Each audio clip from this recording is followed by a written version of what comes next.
स्वागत छ भाइ बहिनीहरूलाई नेपाल अनलाइन स्कुलमा। आजको हाम्रो यस क्लासमा हामीले डिस्कस गर्नेछौँ specimen of trading account. Trading account बनाउँदाखेरि चाहिँ हामीले कस्तो खालको फर्मेट युज गर्छौँ, कसरी हामीले स्पेसिमेन ड्र गर्छौँ, इलिस्ट्रेट गर्छौँ भनेर आजको क्लासमा डिस्कस गर्नेछौँ।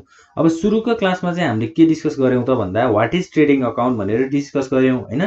ट्रेडिङ अकाउन्ट चाहिँ हामीले किन बनाइन्छ, त्यसका अब्जेक्टिभ्स के हो हैन, इम्पोर्टेन्स के हो र ट्रेडिङ अकाउन्ट बनाउँदाखेरि चाहिँ हामीले कस्तो खालको स्टेप्सहरू युज गर्छौँ हैन, जस्तै methods of preparing trading account, त्यो कुराहरू चाहिँ हामीले सुरुका क्लासहरूमा चाहिँ गरेका छौँ।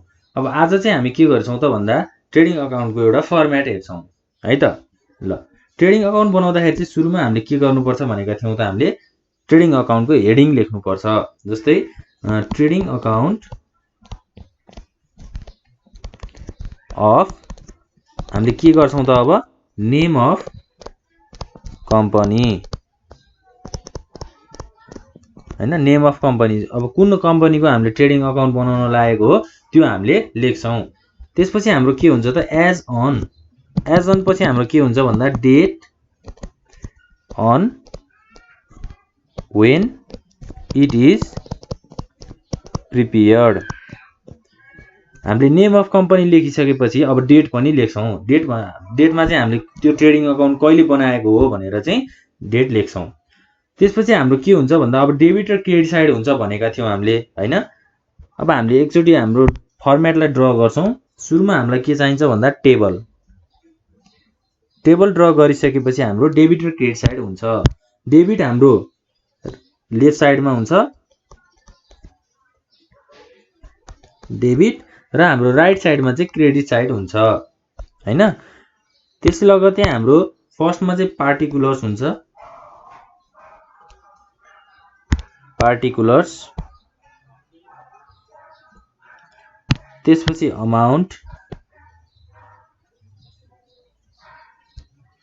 त्यसपछि फेरि हाम्रो पार्टिकुलर्स र अमाउन्ट। ल अब यो फर्मेट चाहिँ एकदम इम्पोर्टेन्ट छ है। अब के हुन्छ त भन्दा हामीलाई इक्जाममा चाहिँ prepare a trading account of suppose ABC company अथवा एक्सवाइजेड कम्पनी भनेर हामीलाई सोध्न सक्छ। अब त्यो सोधिसकेपछि त हामीलाई ट्रेडिङ अकाउन्ट बनाउनको लागि फर्मेट चाहिन्छ हैन। हामीले ट्रेडिङ अकाउन्ट बनाउने कसरी बनाइन्छ भनेर बुझ्नुपर्छ सुरुमा हो। त्यो कुराहरू चाहिँ हामीले एकदम ध्यान दिनुपर्छ र हामीले फर्मेट बनाउँदाखेरि पनि एकदमै राम्रोसँग क्लियर भएर चाहिँ फर्मेट बनाउनुपर्छ है। सुरुमा हाम्रो पार्टिकुलर्स र अमाउन्ट हुन्छ भनेका छौँ हामीले डेबिट साइडमा।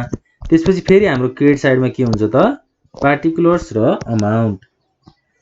अब हाम्रो पार्टिकुलर्समा चाहिँ के लेख्ने त हैन। पार्टिकुलर्समा के लेख्ने भन्दा अब कस्तो खालको खर्च भएको छ हैन, कुनै एउटा बिजनेसमा चाहिँ कस्तो खालको खर्च हुन्छ त। जस्तै अब हामीले माथि कुरा गऱ्यौँ, ओपनिङ स्टकको कुरा गऱ्यौँ, क्लोजिङ स्टकको कुराहरू गऱ्यौँ, त्यसपछि फ्याक्ट्री एक्सपेन्सेसको कुराहरू गऱ्यौँ हैन, त्यसपछि फ्युल ग्यासहरू कुराहरू गऱ्यौँ। अब एउटा प्रोडक्सन कम्पनीमा, एउटा उत्पादन गर्ने फ्याक्ट्रीमा खर्च कस्तो हुन्छ भनेर हामीले हेर्छौँ। जस्तै हामीले अब कसरी इन्ट्री गर्छौँ त भन्दा सुरुमा हाम्रो डेबिट साइडमा टु ओपनिङ स्टकलाई चाहिँ हामीले डेबिट साइडमा इन्ट्री गर्छौँ भनेर भनेका छौँ हैन। सेल्सलाई हामीले कुन साइडमा इन्ट्री गर्छौँ भनेर भनेका छौँ त, बाई सेल्स हैन। बाई सेल्स चाहिँ हामीले क्रेडिट साइडमा इन्ट्री गर्छौँ। जस्तै अब पर्चेजेसको कुराहरू पनि आउन सक्छ। पर्चेजेसलाई हामीले डेबिट साइडमा इन्ट्री गर्छौँ भनेर भनेका छौँ, पर्चेजेस। त्यसपछि हाम्रो अरू के आउन सक्छ त, फ्याक्ट्री एक्सपेन्सेसको कुराहरू आउन सक्छ, फ्याक्ट्रीमा सामानहरू उत्पादन गर्दा खर्च आउने। त्यसपछि हाम्रो के हुन्छ त, जस्तै अब फ्युलको कुराहरू गऱ्यौँ हामीले, जुन चाहिँ हाम्रो सबै डेबिट साइडमा हुन्छ। त्यसपछि हाम्रो सेल्स भनेको के हो त, हामीले बेचेको हैन। बेचेपछि हामीले त्यो कुराहरूलाई चाहिँ क्रेडिट साइडमा इन्ट्री गर्छौँ ट्रेडिङ अकाउन्टको। त्यसपछि हामीले ट्रेडिङ साइडमा के पनि इन्ट्री गर्छौँ त भन्दा क्लोजिङ स्टक। क्लोजिङ स्टक भनेको चाहिँ कुनै पनि वर्ष, कुनै पनि एउटा एकाउन्टिङ पिरियडको इन्डमा हामीले ट्रान्जेक्सन्सहरू बनाइसकेपछि अब बिजनेसमा कुन कुन सामानहरू बाँकी रह्यो भनेर चाहिँ हेर्ने प्रोसेसलाई हामीले क्लोजिङ स्टक भनेर भन्छौँ। यो कुराहरूलाई चाहिँ हामीले ट्रेडिङ अकाउन्टको क्रेडिट साइडमा इन्ट्री गर्छौँ। र हाम्रो अब डेबिट साइडमा जहिले पनि के हुन्छ त भन्दा ग्रस प्रफिट हैन। त्यसपछि हाम्रो क्रेडिट साइडमा चाहिँ बाई ग्रस लस। अब नाफाहरू भयो भने चाहिँ हामीले ट्रेडिङ अकाउन्टको डेबिट साइडमा इन्ट्री गर्छौँ, घाटाहरू भयो भने चाहिँ हाम्रो ट्रेडिङ अकाउन्टको क्रेडिट साइडमा चाहिँ इन्ट्री गर्छौँ। यसरी हामीले एउटा इक्जाम्पल लिन सक्छौँ हैन, ट्रेडिङ अकाउन्टमा कस्तो खालको ट्रान्जेक्सन्सहरू इन्ट्री हुँदो रहेछ त भनेर हामीले एउटा इक्जाम्पल लिन सक्छौँ। अब हामी केमा जान्छौँ त भन्दा एउटा क्वेसनमा जान्छौँ हैन, एउटा न्युमेरिकल गर्छौँ र हामीले त्यो न्युमेरिकल गरिसकेपछि हामीलाई एकदमै राम्रोसँग बुझ्न सकिन्छ हामीले ट्रेडिङ अकाउन्टमा चाहिँ यस्तो पनि हुँदो रहेछ, यसरी ट्रान्जेक्सन्सहरू इन्ट्री गरिदो रहेछ भनेर हामी बुझ्छौँ है त। ल अब इक्जाममा कसरी क्वेसन्सहरू सोध्छ भनेर धेरै कुराहरू आउन सक्छ मनमा हैन, इक्जाममा कस्तो क्वेसन आउला भनेर कुराहरू आउन सक्छ। अब इक्जाममा जसरी क्वेसनहरू आउँछ म त्यसरी नै यहाँ क्वेसन्सहरू गर्छु है। ल ध्यान दिएर हेर्नु होला, इक्जाममा पनि हामीले यसरी नै ट्रेडिङ अकाउन्ट प्रिपेयर गरिन्छ। ल अब एउटा क्वेसन लेख्छु म, prepare trading account from the following balances of Mrs. Biru and Sons। अब हाम्रो at the year ended 31st December 2017। अब डेट चाहिँ हाम्रो कहिले दिएको छ त 2017 को डिसेम्बरको चाहिँ 31st भनेपछि हाम्रो एउटा डिसेम्बर भन्ने महिनाको अन्तिम हैन, डिसेम्बर महिनाको चाहिँ अन्तिम डेटमा चाहिँ हामीले अब ट्रेडिङ अकाउन्ट बनाउन लागेको छौं बिरु एन्ड सन्स भन्ने एउटा कम्पनीको। अब के एक्टिभिटिजहरु भएको रहेछ, के ब्यालेन्सेसहरु रहेछ हामीले हेर्छौं। सुरुमा हाम्रो ओपनिङ स्टक रहेको छ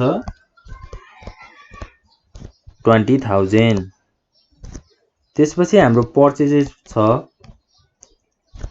35,000,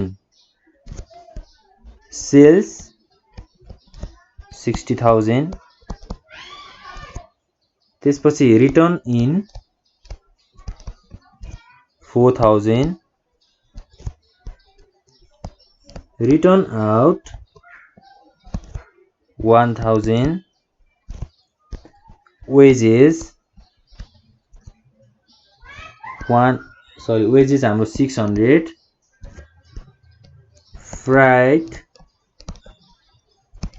100, अक्ट्रोय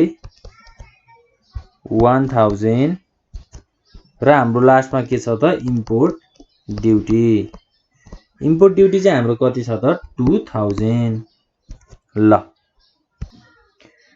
अब हाम्रो यो अकाउन्टहरुलाई चाहिँ हामीले ट्रेडिङ अकाउन्टमा इन्ट्री गर्छौं है त। ल ट्रेडिङ अकाउन्ट अब हामीलाई प्रिपेयर गर्नको लागि के चाहिन्छ त, सुरुमा हामीलाई फर्मेट चाहियो।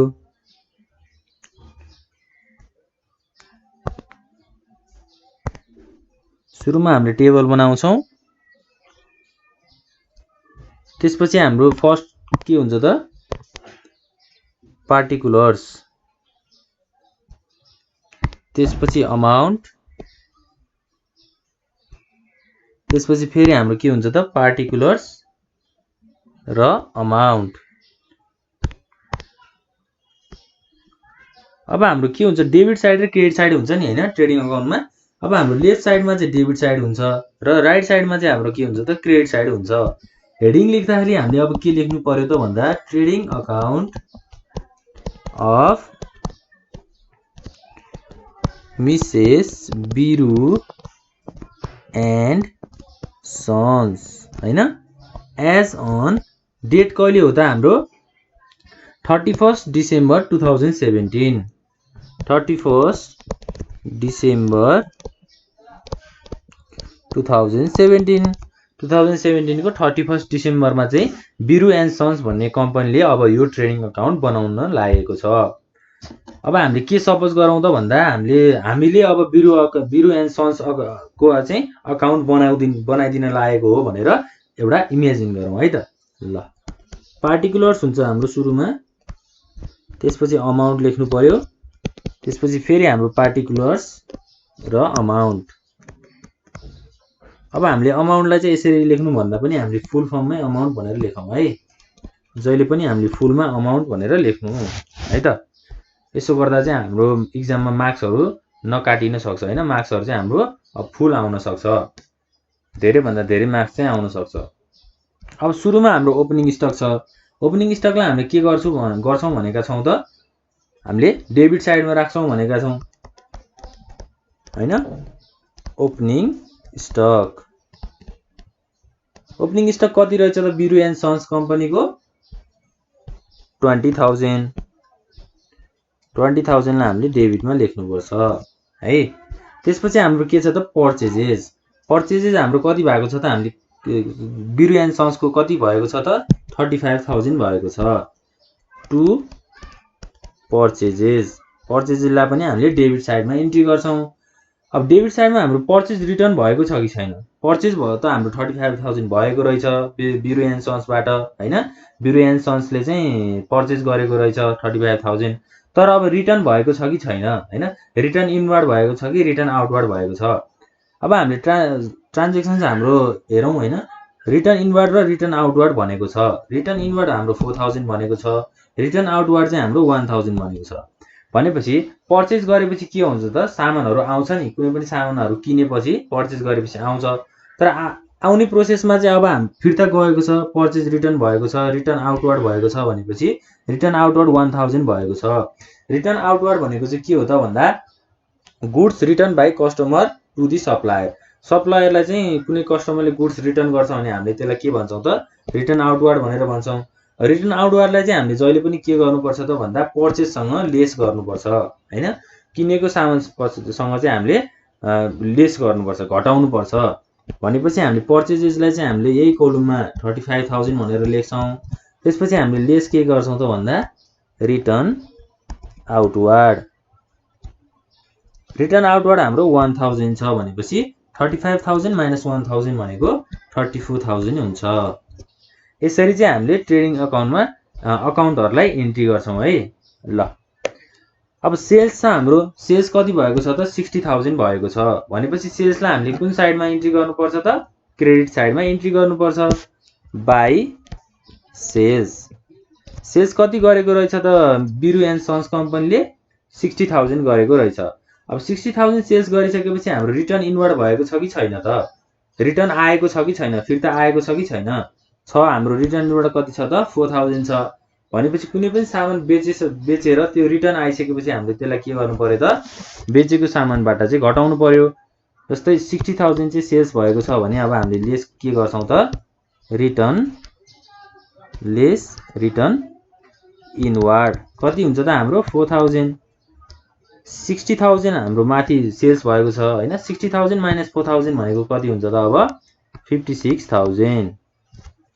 ल अब हाम्रो त्यसपछि के छ, वेजेस भनेको के हो त, कुनै पनि कामहरु गराउन कुनै पनि लेबर कस्ट हैन। अब जस्तै सामानहरुलाई एक ठाउँबाट अर्को ठाउँमा लाग्नु पर्यो हैन, त्यो खर्च चाहिँ हाम्रो के हुन्छ त, वेजेस हुन्छ। वर्कर्सहरुलाई दिने खर्चलाई वेजेस भनिन्छ। वेजेस चाहिँ हाम्रो अब जहिले पनि ट्रेडिङ अकाउन्टको डेबिट साइडमा हुन्छ। टु वेजेस कति छ त 6,000। त्यसपछि हाम्रो अरु खर्च के भएको छ, फ्राइट हैन। फ्राइट भनेको के हो त, कुनै पनि एउटा ट्याक्स हैन। जस्तै फ्राइटलाई चाहिँ के भन्न सकिन्छ त, ट्याक्स। इम्पोर्ट गर्दाखेरि हैन, कुनै पनि सामान हामीले किन्दाखेरि लाग्ने ट्याक्सलाई चाहिँ हामीले फ्राइट भन्छौं। ट्याक्स भनेको के हो त, खर्च, जसलाई हामीले के गर्छौं, टु फ्राइट भनेर डेबिट साइडमा इन्ट्री गर्छौं। कति भएको छ त हाम्रो 100 भएको छ, 100 रुपैयाँ चाहिँ भएको रहेछ। यो सबै हामीले कसको अकाउन्ट बनाइरहेको हो त, बिरु एन्ड सन्सको चाहिँ अकाउन्ट बनाइरहेको छ हैन। अघि मैले के भनेको थिएँ त, हामी भनेको चाहिँ यहाँ को हो त, बिरु एन्ड सन्स हो। बिरु एन्ड सन्सबाट चाहिँ यो सबै एक्टिभिटिजहरु भइरहेको छ। त्यसपछि हाम्रो अर्को के छ, अक्ट्रोए भन्ने चाहिँ हाम्रो फेरि ट्याक्स नै हो। भने कस्तो भने, अब कुनै पनि सोसाइटीमा बिजनेस रन गरेको हुन्छ, कुनै पनि एउटा बिजनेसम्यानले के गरेको हुन्छ त, एउटा सोसाइटी एउटा कम्युनिटीमा चाहिँ बिजनेस चलाइरहेको हुन्छ, सामानहरु उत्पादन गरिरहेको हुन्छ। त्यो सामान उत्पादन गर्दाखेरि हामीलाई चाहिने मटेरियल्सहरु चाहिँ हामीले के गर्छौं त, किन्छौं हैन। किनेर हामीले सोसाइटीमा ल्याउँदाखेरि एउटा लोकल गभर्नमेन्ट हुन्छ हैन, लोकल अथोरिटीहरु हुन सक्छ। त्यो लोकल अथोरिटीले चाहिँ हाम्रो पैसाहरु लिन्छन् हैन, त्यसलाई चाहिँ ट्याक्सको रूपमा लिन्छन् भने त्यसलाई हामीले अक्ट्रोए भन्छौं। अक्ट्रोए चाहिँ हाम्रो के भयो त, खर्च भयो। टु अक्ट्रोए लाई हामीले जहिले पनि डेबिट साइडमा चाहिँ इन्ट्री गर्छौँ 1000। त्यसपछि हाम्रो लास्टमा छ इम्पोर्ट ड्युटी। इम्पोर्ट ड्युटीलाई हामीले के गर्छौँ त डेबिट साइडको ट्रेडिङ अकाउन्टको डेबिट साइडमा इन्ट्री गर्छौँ इम्पोर्ट ड्युटी कति छ त 2000 हैन। ल अब हामीले के गर्नुपर्छ त हाम्रो सुरुमा हामीले यो भन्दा अगाडिको क्लासहरुमा के डिस्कस गरेका थियौं त भन्दा डेबिट र क्रेडिट साइड हामीले अकाउन्टहरु इन्ट्री गरिसकेपछि अब त्यसलाई कम्पेयर गर्नुपर्छ। डेबिट र क्रेडिट साइडमा चाहिँ कति कति अमाउन्टहरु छ भनेर कम्पेयर गर्नुपर्छ। जस्तै डेबिट साइडमा चाहिँ हाम्रो 20000 छ, त्यसपछि 34000 छ भनेपछि कति भयो त 54000 भयो। 54000 प्लस 6000 भनेको कति हुन्छ 60000 हुन्छ। 60000 प्लस हाम्रो 1000 प्लस 2000 3000 63000 र 100 भनेको 63100 हुन्छ। तर हाम्रो क्रेडिट साइडमा कति छ त 56000 मात्रै छ भनेपछि के भयो त डेबिट साइडमा चाहिँ धेरै अमाउन्ट आयो, धेरै भयो अमाउन्ट भनेपछि हामीले अब बाइ ग्रस लस भनेर के गर्नुपर्छ त क्रेडिट साइडमा इन्ट्री गर्नुपर्छ। कति इन्ट्री गर्नु पर्यो त 63100 माइनस 56000 भनेको कति हुन्छ त 8100। 8100 चाहिँ अब बिरु एन्ड सन्सको चाहिँ के भएको रहेछ त लस भन्ने बित्तिकै घाटा हैन। बिरु एन्ड सन्सलाई चाहिँ 8100 को घाटा लागेको रहेछ। अब टोटल हामीले कति गर्नु पर्यो त टोटलमा चाहिँ हाम्रो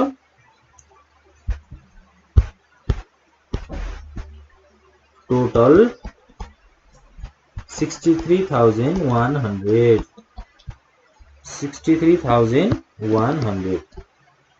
ल यसरी चाहिँ हामीले अब टोटल गर्छौं। डेबिट र क्रेडिट ब्यालेन्स हामीले थाहा पाउँछौं हैन। त्यसपछि टोटल गर्छौं। टोटल गरिसकेपछि हामीले हाम्रो कोलमलाई पनि यसरी इन्डिङ गर्नुपर्छ। ल टोटल हाम्रो 63100 भएको छ। त्यसपछि हाम्रो बिरु एन्ड सन्स भन्ने कम्पनीलाई चाहिँ कति घाटा लाग्यो त ग्रस लस भयो 8100 को। ल यसरी चाहिँ हामीले अकाउन्टहरुलाई चाहिँ ट्रेडिङ अकाउन्टमा इन्ट्री गर्छौं। आजको क्लासमा हामीले के हेरेका छौं त भन्दा ट्रेडिङ अकाउन्टको स्पेसिमेन, ट्रेडिङ अकाउन्टको फर्मेट कस्तो हुन्छ हैन, ट्रेडिङ अकाउन्ट बनाउँदा हामीले के कुराहरुलाई ध्यानमा राखेर इन्ट्री गर्नुपर्छ भन्ने कुराहरु आज एउटा न्यूमेरिकलबाट बुझेका छौं।